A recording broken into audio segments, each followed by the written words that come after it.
Bonjour à tous les traders, j'espère que vous allez bien. Ravi de vous retrouver dans cette nouvelle vidéo. On est le 17 novembre 2023 pour évoquer ensemble cette nouvelle semaine de trading qui a été d'ailleurs un petit peu ennuyeuse, j'ai envie de dire. Mais ça va être intéressant de pouvoir discuter là-dessus. En tout cas, on a eu un marché qui s'est plutôt latéralisé justement cette semaine après la news inflation de mardi. Donc mercredi, jeudi, on a eu un marché qui était très très mou, qui s'est plutôt latéralisé. Ici, on a news inflation qui a envoyé le cours largement à la hausse. Et puis ensuite, on a un marché qui s'est totalement latéralisé, stabilisé justement sur ses plus hauts. Chiffre rond 35 000.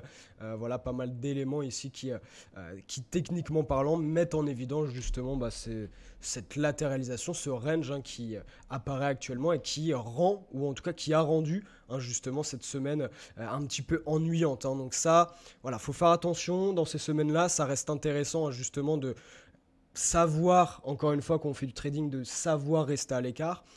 Justement, dans ce contexte-là, par exemple, j'ai pas pris de décision mercredi et jeudi, justement, si j'ai pris une décision jeudi, excusez-moi, mais voilà, ça a été un marché qui a offert très très peu d'opportunités, j'ai envie de dire. Et puis voilà, par rapport aux méthodes que j'utilise, etc., avec l'OPR, ce genre de choses, moins évident dans ce genre de marché. Justement, on va pouvoir en discuter là-dessus, justement avec le trade de jeudi. D'ailleurs, pourquoi j'ai pris ce trade et puis quels sont les éléments qui pêchent peut-être un petit peu sur cette décision. En tout cas, on va revenir ensemble là-dessus. On va jeter un coup d'œil comme d'habitude pour commencer à mon journal de trading. Il y a eu 3 décisions cette semaine. J'ai fait un petit peu tout, comme on peut le voir ici. Un TP, un SL, un break-even, justement aujourd'hui, qui me permettent de terminer la semaine en gain, avec un challenge à hauteur de 155 000. Voilà, on monte petit à petit, mais avec ces peu de décisions, on avance petit à petit, on continue, ça bouge pas. Et du côté du financé, à hauteur de 1600 $, donc pareil, on avance petit à petit, on lâche rien surtout, c'est important, comme tous les membres de la communauté Livestream d'ailleurs, personne lâche rien, on avance tous ensemble, et c'est ça qui fait aussi la force de Livestream. Si vous le souhaitez, n'hésitez pas à nous rejoindre dans l'école. Vous avez le site internet sur lequel vous avez toutes les informations nécessaires, en tout cas pour nous connaître ou savoir ce que propose notre école. Mais en tout cas, voilà, on sera ravis de vous accueillir comme d'habitude, en tout cas pour cette semaine, avec un premier trade lundi qui a été une réintégration dans l'OPR, pardon, avec voilà, un ratio de 2,3, avec l'objectif qui a été défini en haut d'OPR. Donc j'ai pris justement les bénéfices sur le haut d'OPR, qui est le plan justement quand on prend une réintégration dans l'OPR. Là, je vous rappelle les différents trades de la semaine pour qu'on puisse revoir ça ensemble. Ensuite, on a eu justement un trade jeudi. D'accord, donc mardi, je répète, mais on a eu l'inflation, donc on a eu une explosion, ça a commencé à se latéraliser. Mercredi, pareil. Bref, toute la fin de semaine, j'ai envie de dire. Mais voilà, le prochain trade qu'il y a eu, en tout cas que j'ai pris, ça a été hier justement, avec une cassure d'OPR du côté du Dow Jones et qui m'a coûté entre guillemets un SL. Voilà, ça reste la méthode, ça reste la technique, j'ai envie de dire, concernant l'exploitation de l'OPR. Mais voilà, ça fait partie du jeu, c'est le métier, c'est le trading, on fait du trading, donc c'est pas le premier SL, ce sera pas le dernier. Donc on avance et il n'y a rien de grave, absolument pas là-dedans. Et puis pour terminer avec cette journée, une bulle à pesanteur du côté du Dow Jones, là aussi, qui s'est fini par un break-even. Donc un break-even, c'est tout simplement le fait de se faire sortir à son point d'entrée, donc pas de perte, un break-even sur cette position avec ces 3 décisions. Donc on termine tranquillement la semaine en léger gain. Voilà, on continue d'avancer étape par étape, on avance, et puis je rappelle, encore une fois, ça paraît peu, encore une fois, 3 décisions dans une semaine, je vous l'accorde, mais encore une fois, on n'est pas payé au nombre de trades, on est vraiment payé à la décision. Donc essayez de vraiment mettre en place le côté de prendre les meilleures décisions possibles. Si on clique sur la souris, c'est que théoriquement, on pense avoir la meilleure décision possible. Mais voilà, vaut mieux prendre 3 décisions dans la semaine que 10 qui sont moins cohérentes et qui peuvent coûter largement plus cher. Hein. Donc on est payé à la décision, donc prenons les bonnes décisions avec les arguments nécessaires, etc. etc. Mais c'est intéressant tout de même parce que malgré le fait de vouloir prendre les meilleures décisions possibles, on va voir tout de même avec la séance justement de jeudi auquel en tout cas il y a quelques, je pense, petites incohérences dans cette décision, mais c'est pour ça que c'est important de pouvoir faire un recul sur son trading, sur sa semaine, et puis essayer d'ajouter des axes d'amélioration, tout simplement pour devenir encore meilleur, hein, et continuer d'avancer. Encore une fois, c'est le mot d'ordre, avancer, rien lâcher, et pour essayer d'atteindre des niveaux qui sont plutôt élevés, en tout cas. C'est l'objectif, et puis surtout, perdurer sur les marchés financiers. En tout cas, donc voilà pour cette semaine. On a eu 2 trades du côté de l'OPR, un trade avec une bulle à pesanteur. Voilà, sur ces 3 décisions. Donc là, je démarre, enfin c'est cette semaine que j'ai démarré ce journal de trading. Hein, justement, c'est déjà pour moi dans un premier temps, et puis pour justement faire ce bilan avec vous. C'est plus simple, c'est plus clair, on a tout ce qu'il faut, on a toutes les décisions, donc rien à dire de ce côté-là. Par rapport à ça, donc très intéressant. Et puis on va décaler justement sur les graphiques pour voir un petit peu tout ça, et notamment la session de jeudi, cassure d'opère par le haut du côté du Dow Jones. Donc je récapitule un petit peu, hein, une heure très très haussier, ça bouge pas, hein, de ce côté-là, théorie de Dow haussière, plus haut et plus bas de marché qui sont plus hauts que les précédents. Mais c'est vrai qu'après l'inflation, en tout cas la news inflation, hein, qu'on voit juste ici d'un point de vue graphique, on a eu une belle explosion de la part des marchés, hein, avec une inflation qui est sortie légèrement inférieure que prévu. Donc ça va pouvoir ouvrir les portes, hein, justement pour la Fed et la politique monétaire que vont entreprendre et vont continuer de mettre en place justement la Fed. Donc après cette impulsion, voilà, on s'est latéralisé, on voit quand même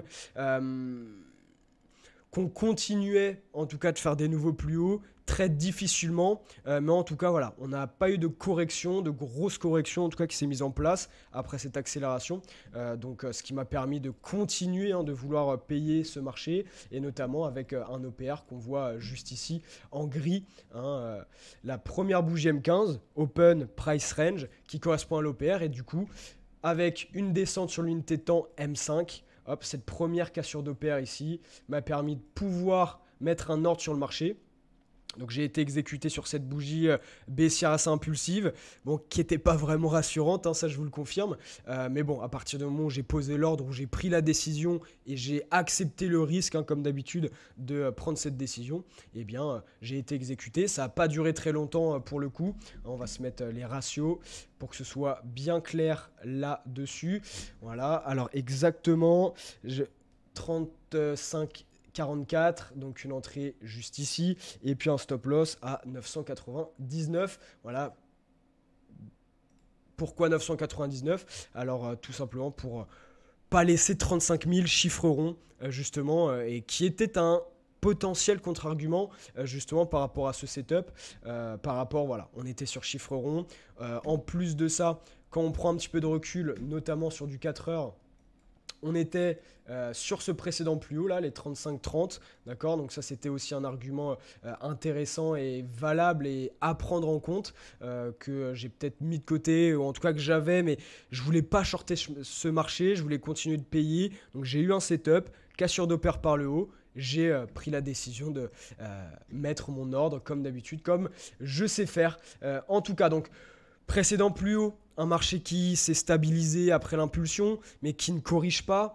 En plus de ça, alors je pense que c'est le gros contre-argument entre guillemets. Voilà, on avait le précédent plus haut ici sur les 35,80, pour le coup, les plus précédents plus hauts M15, qui là aussi, pour ma part, quand je prends vraiment du recul sur cette position, était un contre-argument. Et deuxième contre-argument majeur, hein, mis à part ce qu'on a défini tout à l'heure, c'est aussi l'objectif, hein, justement de ce trade. On avait un ratio de 1 justement sur ces précédents plus hauts, et puis pour le coup on avait le gros niveau clé, donc un retracement à hauteur de 100% du mouvement précédent, une résistance 4 heures, valait 35 360, voilà, 35 400 pour faire une zone relativement large, qui était un gros objectif. Alors Bon, là, dans l'idée, dans ce contexte-là, un bon ratio de 2-3, ça me convient complètement. Fallait faire un nouveau plus haut, bref, fallait pousser quand même pour pouvoir aller chercher ça. Donc voilà, c'est les éléments, je pense, qui m'ont permis de prendre cette décision, mais avec du recul, qui me permettent en tout cas de mettre en évidence que voilà, j'avais quand même des beaux contre-arguments tout de même pour cette décision, mais j'ai tout de même pris ce trade et aussi parce que voilà, j'avais un break-even potentiel justement sur ses précédents plus hauts. Si je l'avais eu après justement ce break-even au-dessus de ses précédents plus hauts, ça aurait peut-être pu changer ma décision, mais en tout cas c'est fait. J'ai pris cette décision et comme je prends chaque semaine avec l'OPR. Et puis pour le coup, encore une fois, ce marché là qui range, on va dire, depuis l'explosion après la news. Inflation, donc voilà pour ce trade, quelques contre-arguments à mettre en évidence, donc une décision qui reste systématique, donc ça c'est bien, c'est ce que j'aimerais noter là-dessus, mais attention, encore une fois, aux contre-arguments, au niveau clé, il faut vraiment, vraiment les prendre en compte. Après c'est pareil, dans l'idée où je préfère prendre une position et me faire stopper que de ne pas prendre cette décision, de ne pas prendre mon setup et de me mettre sur le côté d'un point de vue systématique et de le voir décaler juste derrière. Donc c'est ça aussi psychologiquement où il faut faire attention. Voilà, j'ai pris la décision, donc c'est très bien. En tout cas, je retiens totalement ça de ce trade malgré les contre-arguments. Et puis, j'ai envie de dire, il y aura toujours des contre-arguments à mettre en évidence. Mais bon, peut-être que là, j'en avais un peu plus que d'habitude, que j'ai peut-être pas pris en compte vraiment, ou en tout cas en totalité, sur le moment. Et puis aujourd'hui, pour terminer avec cette semaine de trading, une bulle apesanteur du côté du Dow Jones. On va se mettre les bandes de Bollinger. Là qu'on voit juste ici, on était en plus de ça pile poil sur le bas d'OPR. Alors je vais vous remettre cet OPR, 15h30, voilà. Et justement en 5 minutes, sur le bas d'OPR qui convergeait plus ou moins avec ce niveau support, là les 920, 930, on a eu ce qu'on appelle une bulle apesanteur. Donc une bulle, c'est une bougie qui ouvre et ferme à l'extérieur des bandes de Bollinger. Et pourquoi apesanteur? Parce qu'on n'a aucune touchette ici sur la bande inférieure des bandes de Bollinger que vous voyez juste ici. Donc bulle apesanteur qui donnait un ratio à hauteur de 3. Je me trompe à chaque fois sur celui-ci. Voilà, qui donnait un ratio de 3 avec un objectif sur la moyenne mobile 20. Donc c'était un très très bon ratio pour ce setup qui a été exploité, pris. Il a mis énormément de temps à me break-even pour le coup. Enfin, énormément de temps, oui et non. Mais voilà, ça avait vraiment du mal à partir. Voilà, on monte un petit peu, boum, juste derrière on décale. On rattrape les 10 dernières minutes en une seule bougie. Mais voilà, break-even, pas de perte. Donc, c'est très bien, ça me va très bien, j'ai envie de dire. Je préfère des gains, bien évidemment, mais pas de perte. Donc, cette semaine qui se clôture avec un beau trade lundi, un ratio de plus de 2, un stop loss jeudi avec la cassure d'OPR qu'on vient de mettre en évidence ensemble du côté du Dow Jones. Et puis on clôture cette semaine avec cette bulle apesanteur qui a fini par me break-even. Donc on finit cette semaine relativement en gain, avec une semaine qui était un petit peu ennuyeuse. Et ça, je peux comprendre que c'est pas évident d'être sur les marchés et de rien faire. Sauf que ça, il faut vraiment savoir le faire, vraiment l'apprendre pour pouvoir évoluer. Parce que peut-être qu'on aura ou qu'on a juste une opportunité le lundi, le jeudi, ou peut-être dans des semaines, pendant 2 jours, il n'y en a pas. C'est très très rare, hein, je vous l'avoue. C'est très très rare où il y a 2 journées où il n'y a aucune décision, mais ça fait partie du jeu, ça fait partie du métier, c'est le trading, ou en tout cas dans ce que je fais, dans ce que je sais faire, dans les stratégies que j'utilise. Donc aucun problème là-dessus, je sais rester à l'écart. Si j'ai rien à faire, j'ai rien à faire et je ne céderai pas à un trade d'ennui ou de frustration.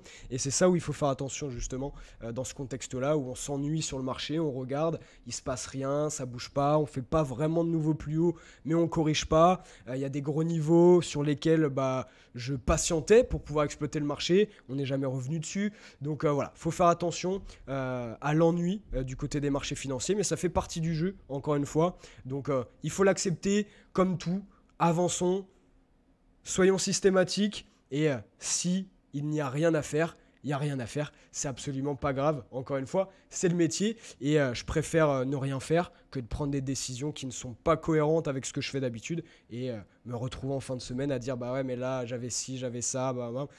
Ça arrivera, hein, comme le trade justement d'hier, encore une fois. Mais voilà, il y aura toujours des contre-arguments.